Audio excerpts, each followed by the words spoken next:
What's up, everybody? Welcome back to Pens and Tea. My name's Carrie, and today, in this rainy day, we're going to talk about a tea called Nutty and Spice and the beautiful Aurora Optima burgundy auroloide fountain pen.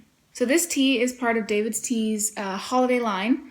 It's just come out, and I very much recommend you get it if you like the sound of oolong tea, roasted chicory root, pineapple, papaya, cinnamon, walnuts, ginger, apple, rose pepper, roasted almonds, cardamom, almonds, pistachios, cranberries, rose blossoms, and natural and artificial flavoring.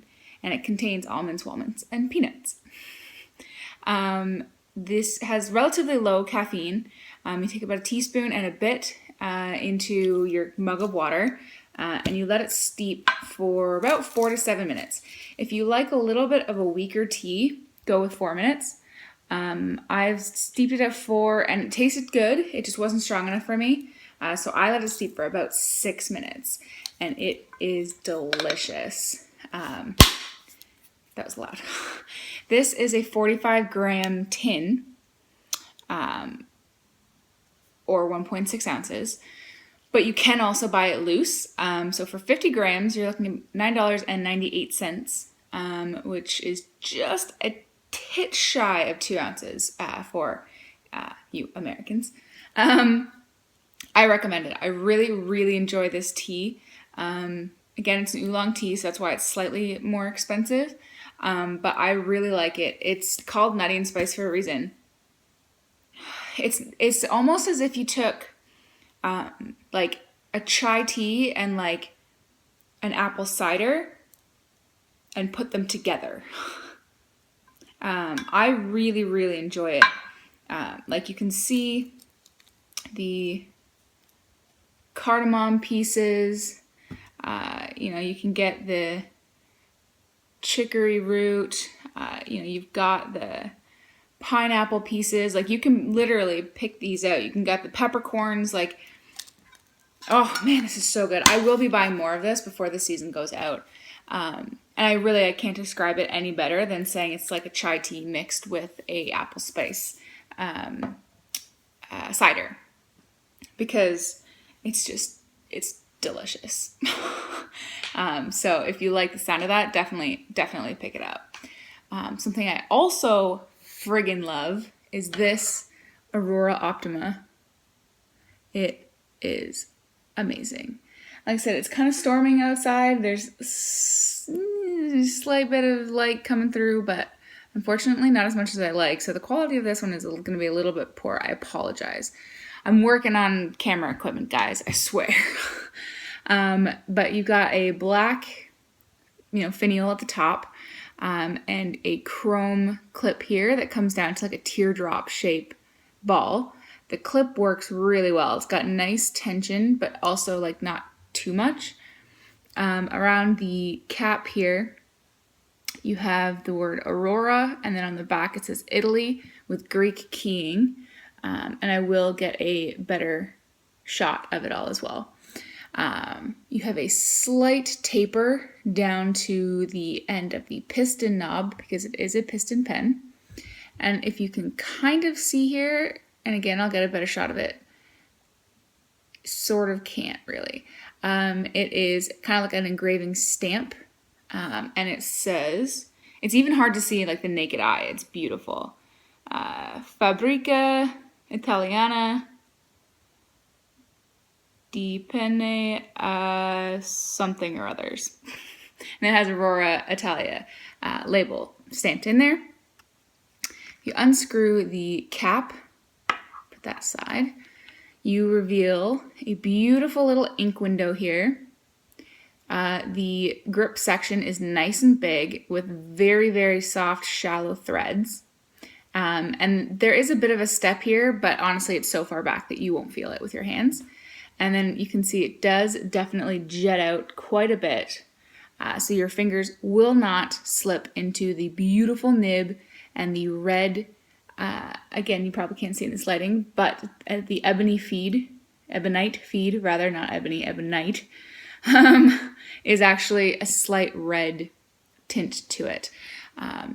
fits very nice in my hand. It is a little bit shorter than I thought it was going to be when I ordered it. So if you do have quite large hands, you are going to want to post the pen. It posts very securely and quite deep, and doesn't really become back heavy. And I'm kind of sensitive to posting my pens because A, I never do, so I'm not used to it, and B, I guess I have small-ish hands. So when I post, I'm very sensitive to that weight, but I think it's perfect for me non-posted, but again, most of you probably will.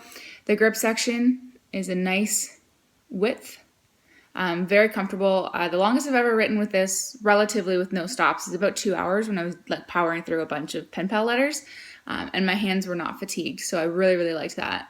And again, the grip section is large enough lengthwise so that you don't come anywhere close to this step. But even then, it's not like too big. It's amazing.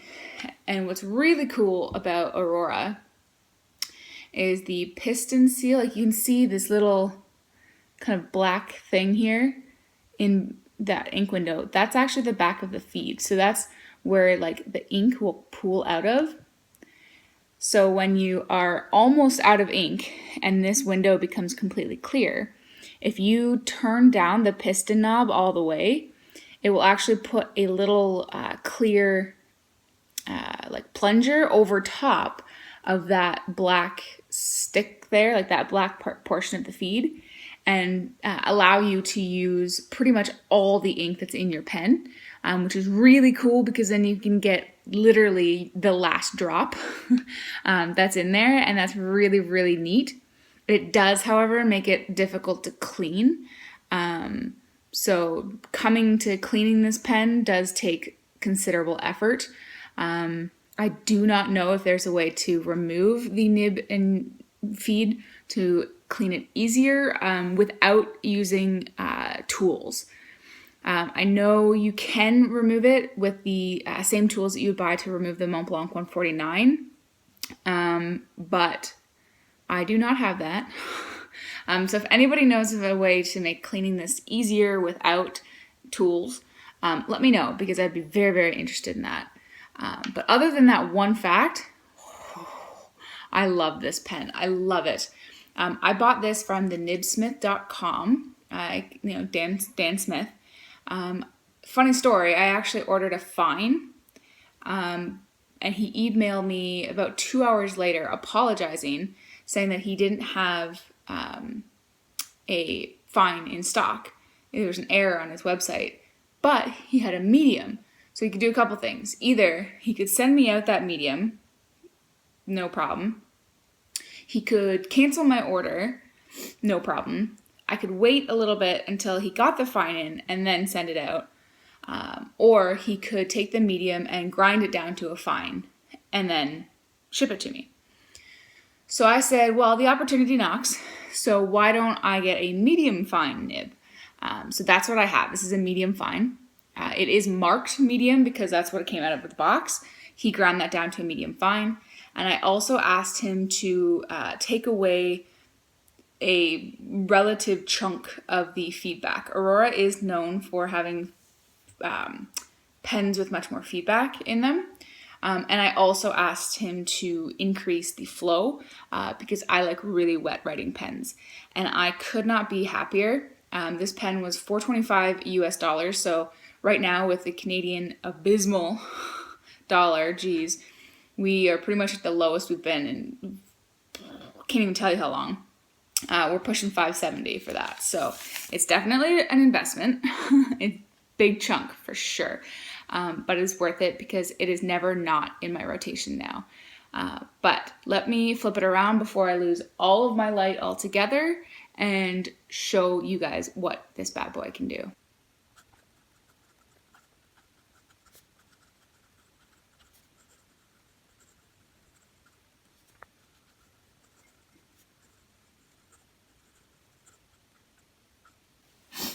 All right, so filled in this is KWZ Maple Red, which was the 2015 Scriptus Toronto Pen Show special edition. It's gorgeous. like I said, I got this pen increased, and if I could hit the paper right, as far as the flow goes, and it is awesome. Like I said, I also got it so that the feedback has been reduced a little bit, so it feels pretty buttery to me. If you get it just factory fresh, you could have a little bit more feedback than I do, especially if you do get like a fine nib, but it's relatively easy to smooth out a factory nib. Line variation,